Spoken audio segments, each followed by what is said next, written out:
pengelolaan negara ini kelihatan pinter, tapi aneh. Aneh tapi nyata. Yang pertama misalnya, kita memiliki logika bahwa pangan harus ditingkatkan, produktivitas harus ditingkatkan, kebutuhan masyarakat terhadap pangan itu harus dipenuhi. Wilayah yang padat penduduknya di Jawa, penduduk yang paling terbesar di Jawa Barat, sawah yang paling subur di Jawa Barat. Kita sibuk cetak sawah baru, kita sibuk bikin food estate, tapi sawah yang subur setiap hari diurukin. Logika apa ini negara ini? Tanah yang subur, yang jelas berproduksi tinggi, setiap hari kita urukin, irigasinya kita tutupin, tapi kita berobsesi lagi pengen punya produktivitas tinggi di tempat yang sangat jauh, yang kalau diangkut ke sini juga biayanya mahal, ujung-ujungnya impor lagi. Ini yang berulang-ulang saya sampaikan ke Menteri Lingkungan Hidup, segera tata itu RUTR atau RDTR itu, RT/RW itu, dibuat pemetaan yang baik. Tidak lagi kita langsung saling tuduh-menuduh, ini wali kota, ini bupati, ini gubernur. Terintegrasi kebutuhan pangan orang Jawa Barat berapa, kebutuhan pangan orang Jawa Tengah berapa, orang Jawa Timur berapa, orang Sumatera berapa, Kalimantan berapa. Sesuaikan dengan arealnya, dorong produksi di situ, tidak usah loncat ke tempat lain. Nah, itu yang harus dilakukan oleh kita semua. Kalau tidak, sampai kapanpun dalam setiap periodisasi kita hanya membuat proyek angan-angan yang tidak pernah tercapai. Itu yang pertama. Yang kedua, kita bentuk BNPB dari pusat sampai daerah. Kita ingin Indonesia bebas dari bencana, tapi di sini kita ngomongin hutan dirubah. Menteri Kehutanan ngomongin food estate. Menteri Kehutanan ngomongin hutan lindung bisa dirubah menjadi kawasan food estate. Logika Menteri Kehutanan itu satu dalam pikirannya, mempertahankan hutan, menjaga hutan, mempertahankan konservasi. Nggak boleh ngomong yang lain dulu. Yang lain urusan Menteri Pertanian. Nanti Menteri Pertanian yang didorong. Kalau setiap orang logikanya bisa dirubah-rubah, nanti pohon-pohonnya dirubah jadi padi semua, ya longsor. Coba tunjukkan wilayah mana yang tidak berakibat longsor, penanaman kentang, penanam cabai, penanaman kol. Di daerah Bandung Selatan udah hancur, Garut Selatan sudah hancur, Bandung Utara sudah hancur. Kita mau nunggu kehancuran di mana lagi? Kehancurannya mau dilebarkan ke Kalimantan, mau dilebarkan ke Sumatera. Nggak cukup derita yang dialami oleh orang Jawa. Ini harus segera dirubah mindset berpikir ini. Untuk apa? Negeri ini harus berkesinambungan, nggak berakhir di kita. Menteri boleh ganti, presiden boleh ganti, tapi Indonesia harus terus.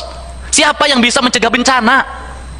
Ini yang harus ada dalam pikiran kita semua, sehingga terencana dengan baik. Kemudian juga kita setiap hari ngitung berapa beras di Bulog, semuanya catatan, berasnya ada apa enggak kan harus dicek. Berapa beras di gudang petani, harusnya Bapak jelasin. Bapak jujur deh, kawasan ini dulu hutan lebatnya sekian, sekarang mengalami perubahan jadi perkebunan sekian, jadi penambangan sekian, jadi gundul sekian. Curah hujan ini nggak bisa ditampungnya di sini karena hutannya nggak ada, airnya cepat ngalir ke sungai, membawa tanahnya kemudian menjadi sedimentasi, jadi naik ke permukaan. Ditambah lagi jumlah pemukiman yang semakin banyak, dekat pemukimannya dekat sungai, pemukimannya di daerah rawa akibat kesalahan tata ruang.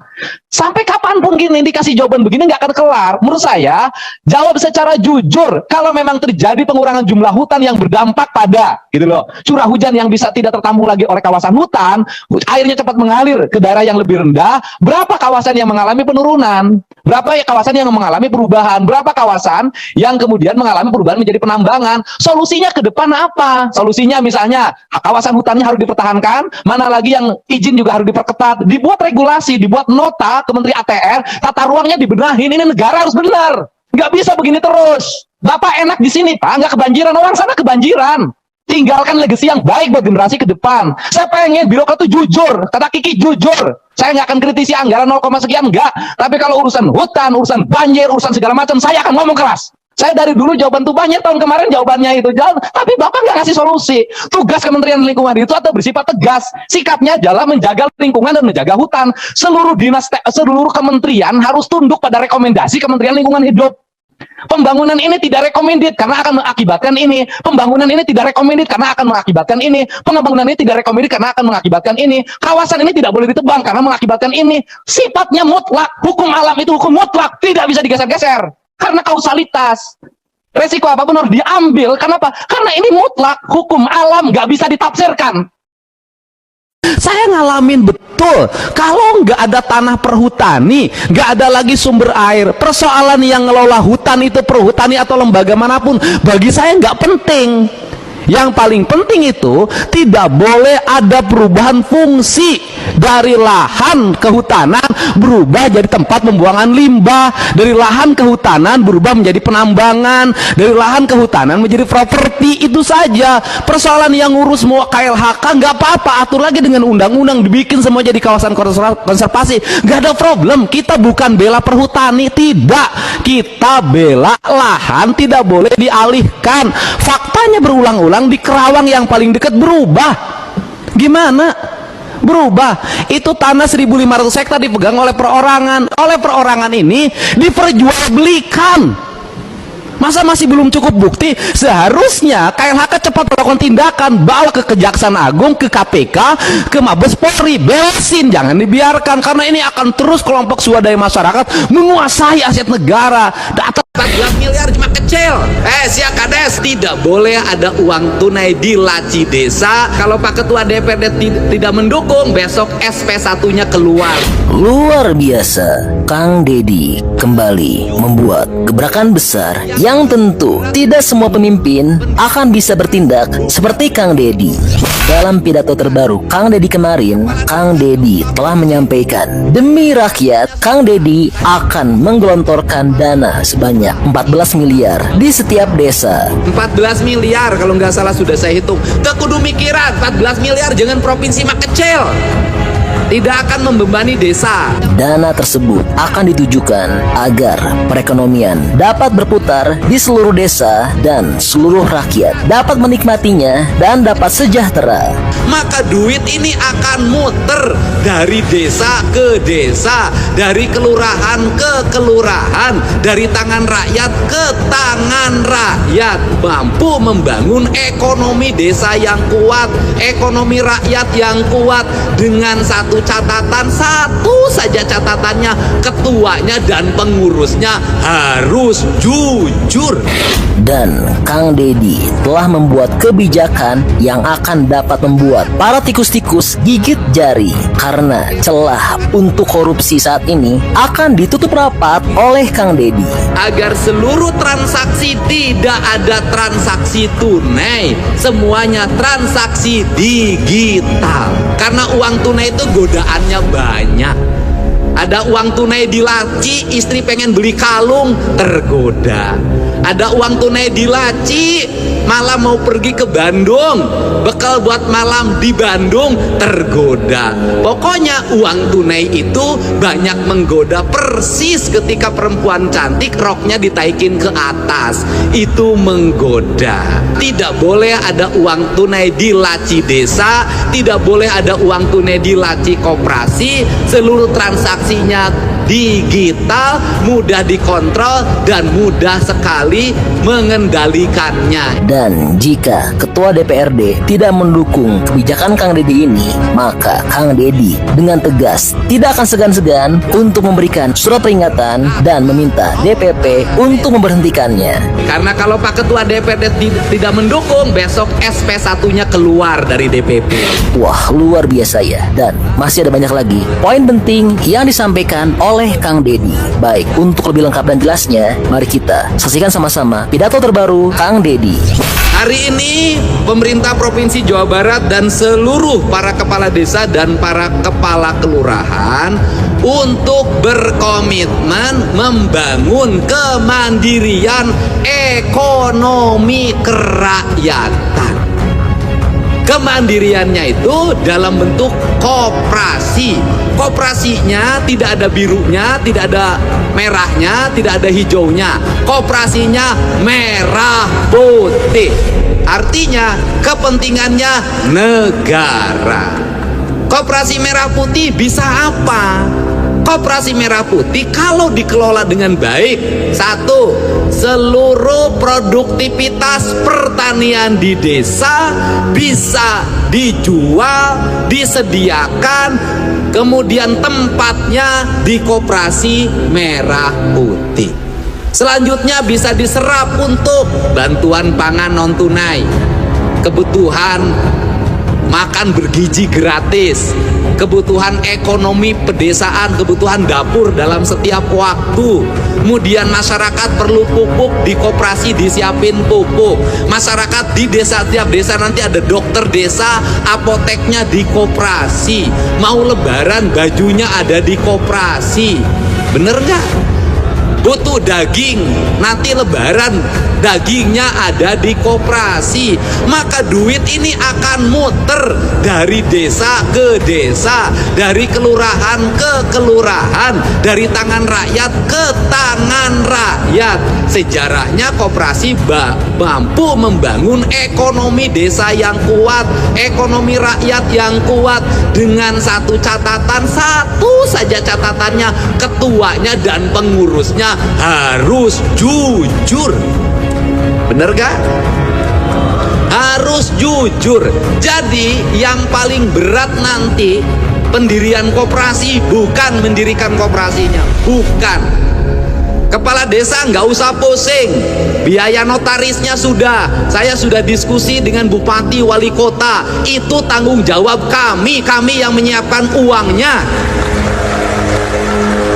14 miliar kalau nggak salah sudah saya hitung. Kekudu mikiran 14 miliar jangan provinsi mak kecil, tidak akan membebani desa. Betul nggak? Sepakat? Selesai. Saya targetkan akan wilayah Kabupaten Tasik tuh yang kemarin masih sedikit karena ada berbagai problem lah, nggak usah saya sebutin. Nah kemudian kita targetkan di bulan ini sudah semuanya berakta notaris. Nanti kita gerakin notaris.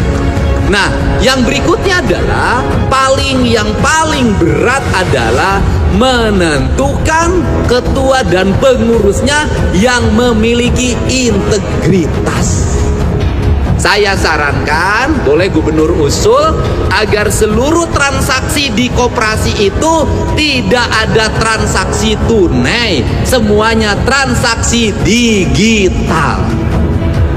Karena saya sampaikan ke Pak Mendes, mudah-mudahan nanti Bapak selaras, termasuk dana desa, rencana Gubernur Jawa Barat akan mengusulkan agar seluruh pengelolaan keuangannya e-budgeting, tidak ada lagi uang tunai. Karena uang tunai itu godaannya banyak. Ada uang tunai di laci, istri pengen beli kalung, tergoda. Ada uang tunai di laci, malam mau pergi ke Bandung, bekal buat malam di Bandung, tergoda. Pokoknya uang tunai itu banyak menggoda. Persis ketika perempuan cantik roknya ditaikin ke atas, itu menggoda. Ya, maka cara untuk menyelesaikan agar tidak mudah tergoda, maka tidak boleh ada uang tunai di laci desa, tidak boleh ada uang tunai di laci koperasi, seluruh transaksinya digital, mudah dikontrol dan mudah sekali mengendalikannya. Ini yang harapan saya, itu saya harapan. Dan seluruh kegiatan ini didukung oleh Pak Ketua DPRD Provinsi Jawa Barat. Berdiri, karena kalau Pak Ketua DPRD tidak mendukung, besok SP1-nya keluar dari DPP. Gitu. Untuk itu saya ucapkan terima kasih atas dukungan jajaran Kapolda, jajaran Kodam 3 Siliwangi, jajaran Kejaksaan Tinggi Jawa Barat. Mudah-mudahan pertemuan ini menjadi jalan bagi kita untuk mewujudkan Indonesia maju, Jawa Barat istimewa, ekonomi rakyatnya mandiri, rakyatnya ngahena-ngahning, ngeunah dahar, ngeunah hees, ngeunah nyandang, ngeunah nyanding, tapi tong nyandung. Sabab lamun aya kepala desa nu nambahan deui pamajikanana teu sopan ka gubernur. Gubernur aja yang tunjangannya gede tidak punya istri, masa kepala desa yang masih kecil tunjangannya istrinya lebih dari satu? Tepuk tangan. Pak Menko saja satu, ya kan? Udah. Tapi kalau yang sudah terlanjur sayang ada 7 istri kayak di Garut, ya sudahlah, mau diapain lagi? Saya ucapkan terima kasih. Semangat semuanya, semangat. Sudah tenang, tenang, tenang. Koperasi tidak akan mengganggu dana desa. Tenang, tenang, tenang, tenang. Semangat. Bahkan saya dengar dana desanya mau ditambah. nanti ditambah oleh gubernur kalau desanya berhasil membangunnya. Ya, semangat semuanya. Semangat. Angkat tangannya.